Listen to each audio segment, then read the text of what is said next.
नमस्कार, मैं हूं अंजू पंकज। बहुत बहुत स्वागत है आप सबका। एक केजरीवाल और 100 जी के जंजाल, 100 बवाल। एक मामला सुलझता नहीं है कि दूसरे मामले में खुद ब खुद फंस जाते हैं दिल्ली के सीएम अरविंद केजरीवाल। वो तो कोस रहे होंगे कि पता नहीं क्यों वो 21 दिन की अंतरिम जमानत पर बाहर आए। उन्होंने तो मांगी भी नहीं थी, फिर भी उनको सौगात के तौर पर मिल गई अंतरिम जमानत। और अंतरिम जमानत मिलने उनको लग रहा था कि दिल्ली में घूम घूम कर विक्टिम कार्ड खेलेंगे, सिंपैथी कार्ड खेलेंगे और 7 सीटों पर दिल्ली में शायद राह आसान हो जाए। लेकिन अब उनका हर दाव उल्टा पड़ता दिख रहा है। स्वाति मालीवाल के मामले में वो बुरी तरह से फंस गए हैं। उन्होंने तो मौन व्रत रखा हुआ है 13 मई से, जिस दिन से स्वाति मालीवाल की उनके 45 करोड़ के शीश महल के अंदर उनके पूर्व निजी सचिव विभव कुमार ने पिटाई कर दी थी। उसके बाद से हर तरफ बवाल मचा हुआ है। लेकिन अरविंद केजरीवाल बहुत कूल नजर आ रहे हैं। वो इस मुद्दे पर गलती से भी एक शब्द नहीं बोले हैं और मामला अब उनके घर तक पहुंच गया है। अब बात तो उनके घर से ही शुरू हुई थी, तो उसके लपेटे में उनके परिवार के लोग तो आएंगे ही, अरविंद केजरीवाल भी आएंगे। आज नहीं आएंगे, कल आएंगे, लेकिन आएंगे जरूर। लेकिन अरविंद केजरीवाल अब बहुत परेशान है, क्योंकि आज किसी भी वक्त दिल्ली पुलिस के अधिकारी उनके घर पर पहुंचकर उनके माता पिता से पूछताछ करेंगे, उनकी धर्म पत्नी से भी पूछताछ करेंगे।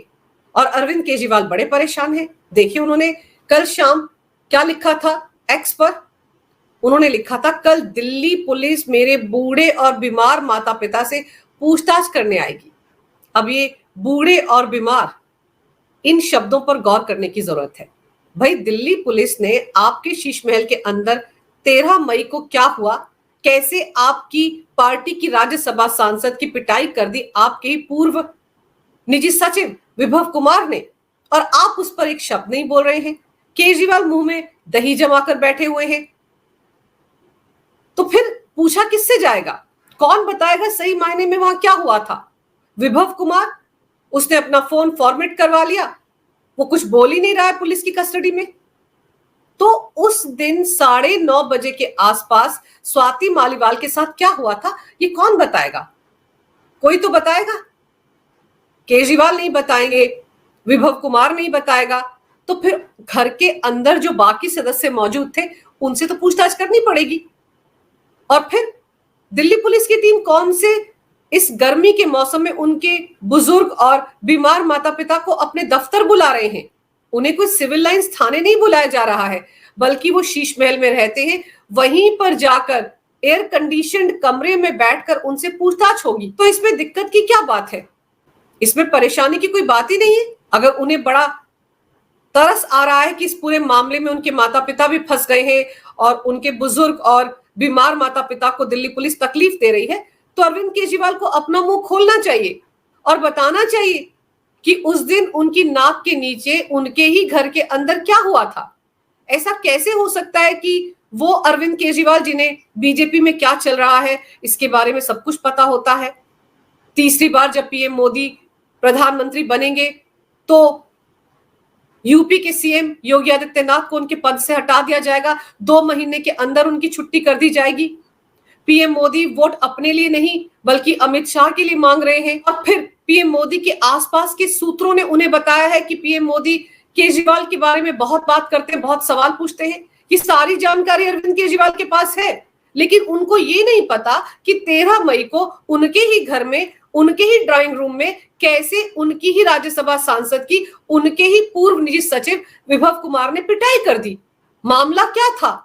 किसके कहने पर विभव कुमार ने पिटाई की? किस वजह से पिटाई करनी पड़ी, जबकि दोनों उनके चहेते रहे हैं? स्वाति मालीवाल 2005-6 से अरविंद केजरीवाल को जानती हैं और विभव कुमार भी एक लंबे अरसे से उनके साथ है। तो आखिर ऐसी कौन सी बात हो गई कि विभव कुमार ने स्वाति मालीवाल की पिटाई कर दी और अरविंद केजरीवाल मूक दर्शक बन के खड़े रहे? सुबह 9:30 बजे का वक्त था। तो अब सवाल तो ये उठता है कि अरविंद केजरीवाल चुप्पी साधे हुए क्यों हैं? क्यों नहीं बताते कि वो उस वक्त घर पर थे या नहीं? क्यों उनकी पार्टी के लोगों की तरफ से, खासतौर पर आतिशी सिंह की तरफ से जो अब तक 2-3 प्रेस कॉन्फ्रेंस की गई हैं, उसमें ये कहा गया कि बिना अपॉइंटमेंट के स्वाति मालीवाल सीएम से मिलने के लिए आ गई थी। चलिए मान लेते हैं कि अपॉइंटमेंट लेनी पड़ती है आम आदमी के नेता से। अरविंद केजरीवाल ही थे ना जो कहते थे कि उन्हें सिक्योरिटी नहीं चाहिए, बड़ा बड़ा बंगला नहीं चाहिए, बस पैर पसारने के लिए 2-4 कमरे चाहिए, वो तो आम लोगों की तरह रहेंगे। तो भाई अगर आम आदमी के नेता हैं अरविंद केजरीवाल, तो क्या उनकी ही पार्टी के नेता को अपॉइंटमेंट लेकर आना पड़ेगा? और फिर जो अपॉइंटमेंट रजिस्टर था वो आज तक प्रोड्यूस नहीं किया जा सका, ये नहीं बताया जा सका कि सच में अपॉइंटमेंट दी गई थी स्वाति मालीवाल को या नहीं, या फिर किसने उस गेट से उन्हें अंदर आने दिया। अरविंद केजरीवाल के घर के बाहर सिक्योरिटी का पुख्ता इंतजाम है, कोई भी अंदर ऐसे नहीं जा सकता जब तक कि गेट से कॉल नहीं जाएगा और अंदर से कोई कंफर्म नहीं करेगा कि फला आदमी आया है, इसे अंदर आने दीजिए। या फिर अरविंद केजरीवाल ये कहना चाहते हैं कि उनकी सुरक्षा की व्यवस्था तो बड़ी लचर है, कोई भी अंदर घुस के आ सकता है, और स्वाति मालीवाल भी ऐसे ही घुसकर उनके ड्राइंग रूम तक पहुंच गई। आज तक कोई ये नहीं बता पाया कि स्वाति मालीवाल को अपॉइंटमेंट दी गई थी या नहीं दी गई थी, गेट पर किसने कहा कि उन्हें अंदर आने दिया जाए। और फिर इससे पहले जब भी स्वाति मालीवाल अरविंद केजरीवाल से मिलने उनके सरकारी बंगले पर जाती थी, तो क्या वो अपॉइंटमेंट लेती थी? ये सारे दस्तावेज तो बताने पड़ेंगे। सिर्फ स्वाति मालीवाल पर कीचड़ उछाला जा रहा है आम आदमी पार्टी के नेताओं की तरफ से, लेकिन कोई ये कहने को तैयार नहीं है कि अरविंद केजरीवाल चुप क्यों है।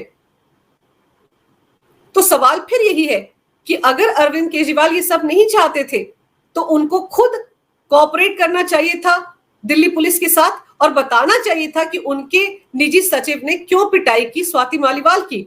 ये जानकारी देने में इतनी दिक्कत क्यों हो रही है उनको? वो तो जगह जगह घूमकर दिल्ली में वोट मांग रहे हैं, हर तरह के कार्ड खेल रहे हैं, मोदी सरकार को कोसते रहते हैं दिन रात। तो ये भी बता देते कि 13 मई को हुई इस घटना के बाद 31 घंटे बाद जब प्रेस कॉन्फ्रेंस की थी संजय सिंह ने, तो क्या सच बोला था या झूठ बोला था। और आज की तारीख में संजय सिंह है कहां? क्यों नहीं सफाई देते कि उस दिन उन्होंने जो बातें कही थी वो सच थी या झूठ थी? कम से कम उनको तो मीडिया के सामने आना चाहिए था, क्योंकि सबसे पहले वही आए थे अरविंद केजरीवाल की तरफ से। तब उन्होंने कहा था कि ये हुआ है, शीश महल के अंदर पिटाई हुई है, अरविंद केजरीवाल ने संज्ञान लिया है, वो कार्रवाई करेंगे विभव कुमार के खिलाफ।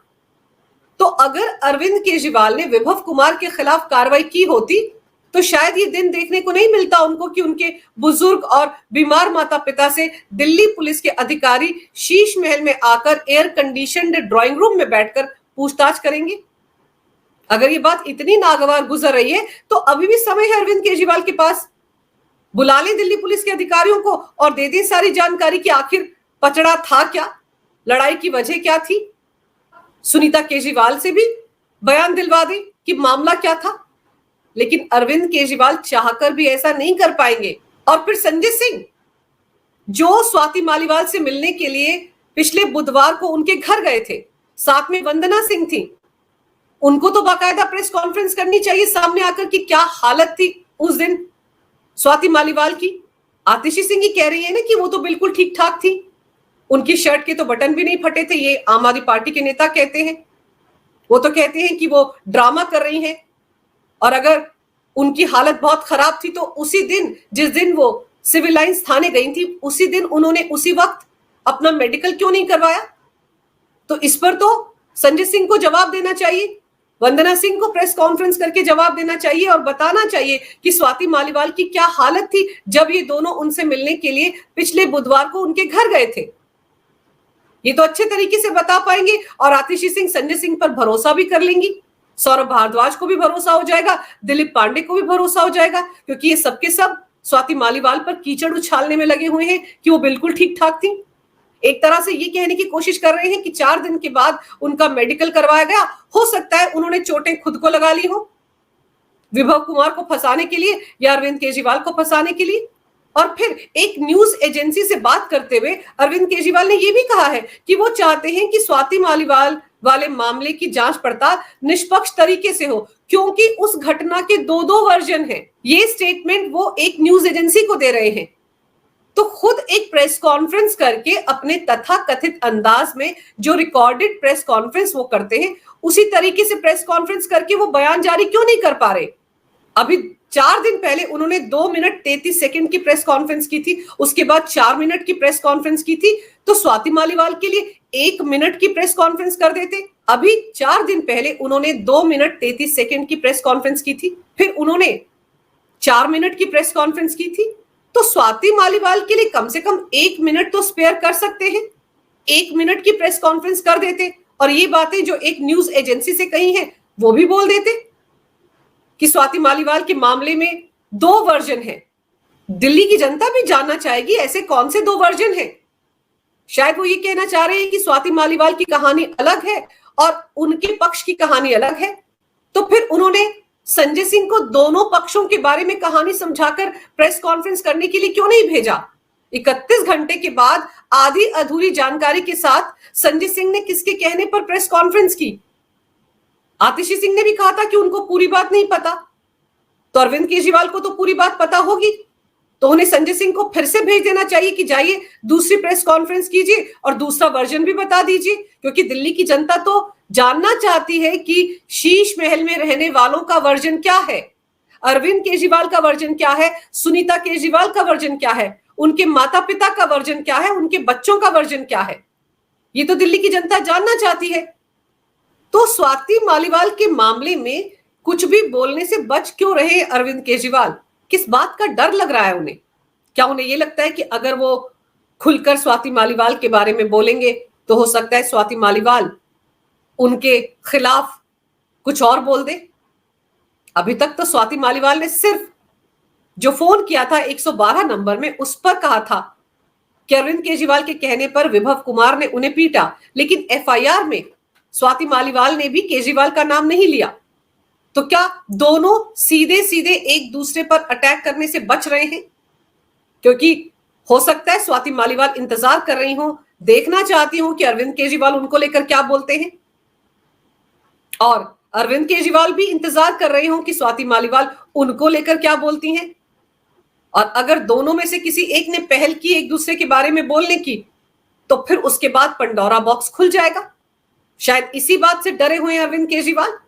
लेकिन स्वाति मालीवाल ने यह भी आरोप लगाया है कि अरविंद केजरीवाल ने अपनी ट्रोल आर्मी को उनके पीछे लगा दिया है।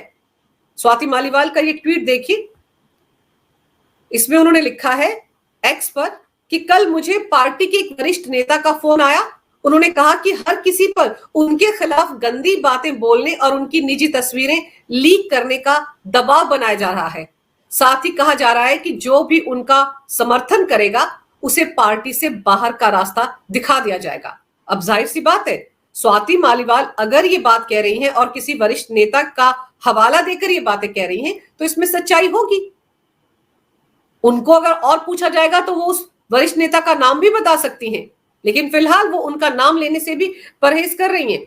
आगे उन्होंने इस ट्वीट पे लिखा है कि किसी को अमेरिका में बैठे वॉलंटियर से मेरे खिलाफ सबूत जुटाने का काम सौंपा गया है, वहीं कुछ करीबी पत्रकारों को फर्जी स्टिंग ऑपरेशन तैयार करने का काम सौंपा गया है। उन्होंने अपनी एक्स पोस्ट में कहा कि आप मेरे खिलाफ हजारों की फौज खड़ी कर सकते हो, मैं अकेले ही उसका सामना करने के लिए तैयार हूं क्योंकि सच्चाई मेरे साथ है। स्वाति मालीवाल तो लगातार ये कह रही थी कि जो सीसीटीवी फुटेज है ड्राइंग रूम का वो सामने आने दीजिए, सच सबके सामने आ जाएगा। लेकिन क्या हुआ? उस सीसीटीवी फुटेज को गायब कर दिया गया।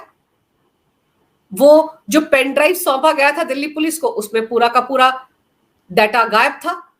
फिर उसके बाद दिल्ली पुलिस को सीसीटीवी कैमरे की सारी फुटेज ले जानी पड़ी और डीवीआर को भी अपने कब्जे में करना पड़ा। ऊपर से जो फोन था विभव कुमार का, जिससे कि स्वाति मालीवाल का एक वीडियो शूट किया गया था घर के अंदर का, और उसको भी एडिट करके मीडिया में सर्कुलेट किया गया था, उस फोन को उसने फॉर्मेट कर दिया मुंबई जाकर। अब दिल्ली पुलिस लेकर गई थी विभव कुमार को मुंबई, वहां जाकर क्या क्या जानकारी मिली है, उसके फोन में जो डाटा था उसको रिट्रीव कर लिया गया है या नहीं, इसका सबको इंतजार है। लेकिन सवाल फिर यह है कि अरविंद केजरीवाल खुद ही बता दें कि उस फुटेज को डिलीट क्यों किया गया, उसमें ऐसा क्या था जो अरविंद केजरीवाल छिपाना चाहते थे। अगर सच में वो एक जिम्मेदार मुख्यमंत्री हैं, जिम्मेदार संयोजक हैं अपनी पार्टी के, तो उनको ये बताना चाहिए सामने आकर पुलिस को कि उनके घर पर 13 मई को क्या हुआ था, और फिर जो कुछ हुआ था उसके बाद जो उसका सीसीटीवी फुटेज था वो किसके कहने पर डिलीट किया गया, किसने एविडेंस को डिस्ट्रॉय किया, और विभव कुमार ने अपना फोन किसके कहने पर फॉर्मेट किया। क्योंकि विभव कुमार मुंबई तो अरविंद केजरीवाल के साथ ही गया था, जब वो लखनऊ गया था, उसके बाद पंजाब गया था, फिर वो अरविंद केजरीवाल के साथ मुंबई गया था और वहां से उसने अपना फोन फॉर्मेट करवाया था। तो ये सारी चीजें किस डर के मारे की गई? स्वाति मालीवाल का पलड़ा भारी लगता है, क्योंकि स्वाति मालीवाल तो बार बार कह रही थी कि फुटेज सामने आएगा तो सच सबके सामने होगा, लेकिन वो फुटेज ही गायब कर दिया गया। तो इन सवालों के जवाब खुद अरविंद केजरीवाल देने को तैयार नहीं है, मीडिया को कुछ बताने को तैयार नहीं है, दिल्ली पुलिस से भागते फिर रहे हैं। तो फिर दिल्ली पुलिस इस मामले की तहकीकात करेगी तो कैसे करेगी? और अब अगर वो खुद सहयोग नहीं कर रहे हैं और दिल्ली पुलिस ने तय कर लिया है कि घर के बाकी सदस्यों से पूछताछ की जाएगी, तो उसमें बुराई क्या है? सच सबके सामने आना चाहिए, चाहे कहीं से भी आए। तो अब सबकी नजरें इस बात पर टिकी हुई हैं कि आज दिन में किस वक्त दिल्ली पुलिस के अधिकारी केजरीवाल के शीश महल में जाते हैं और अरविंद केजरीवाल की पत्नी सुनीता केजरीवाल के साथ साथ उनके माता पिता से क्या क्या सवाल पूछे जाएंगे और क्या क्या अहम जानकारी दिल्ली पुलिस को इन लोगों से मिलेगी। क्योंकि दिल्ली पुलिस की जांच पड़ताल को आगे बढ़ाने के लिए इन सब के बयान बहुत ज्यादा जरूरी हैं। लेकिन सवाल यह भी है कि अरविंद केजरीवाल से दिल्ली पुलिस पूछताछ कब करेगी? क्योंकि घर अरविंद केजरीवाल का है, दिल्ली के सीएम अरविंद केजरीवाल हैं, आम आदमी पार्टी के मुखिया अरविंद केजरीवाल हैं, और जिनकी पिटाई हुई है वो भी आम आदमी पार्टी की राज्यसभा सांसद हैं। तो जब सारा मामला अरविंद केजरीवाल से जुड़ा हुआ है तो उनसे भी पूछताछ जरूर करेगी दिल्ली पुलिस। आज उनके माता पिता की बारी है, कल अरविंद केजरीवाल की बारी भी आएगी। वो बच नहीं पाएंगे इस पूरे मामले से, और दिल्ली की जनता इस पूरे मामले को बहुत गौर से देख रही है। दिल्ली में आधी आबादी जो है वो जानना चाहती है कि अरविंद केजरीवाल के घर के अंदर भी उनकी अपनी पार्टी की महिला सांसद इतनी असुरक्षित क्यों थी, क्यों उनकी पिटाई की गई। इस सवाल का जवाब दिल्ली की जनता जानना चाहती है, और 25 मई के दिन इसी सवाल का जवाब दिल्ली की जनता ने किस तरीके से दिया है वो भी ईवीएम में कैद हो जाएगा। तो अरविंद केजरीवाल इस वक्त इसीलिए अपने बुजुर्ग माता पिता और बीमार माता पिता के नाम पर एक और कार्ड खेल रहे हैं, ताकि दिल्ली की जनता को यह लगे कि देखिए कैसे उनके माता पिता को भी परेशान किया जा रहा है। लेकिन समझने वाली बात यह है कि उनके माता पिता को कोई पुलिस स्टेशन में बुलाकर पूछताछ नहीं हो रही है, बल्कि 45 करोड़ के एयर कंडीशनड शीश महल में जाकर दिल्ली पुलिस के अधिकारी उनसे आराम से एक अच्छे माहौल में पूछताछ करेंगे। अगर आपको ये वीडियो अच्छा लगे तो कृपया इसे लाइक करें, शेयर करें। अगर आप पहली बार मेरे चैनल पर आए हैं तो कृपया मेरे चैनल को सब्सक्राइब करना ना भूलें, मेरे चैनल को अपना पूरा सहयोग दें। ये वीडियो देखने के लिए बहुत बहुत धन्यवाद। नमस्कार, भारत माता की जय हो, वंदे मातरम और जय श्री राम।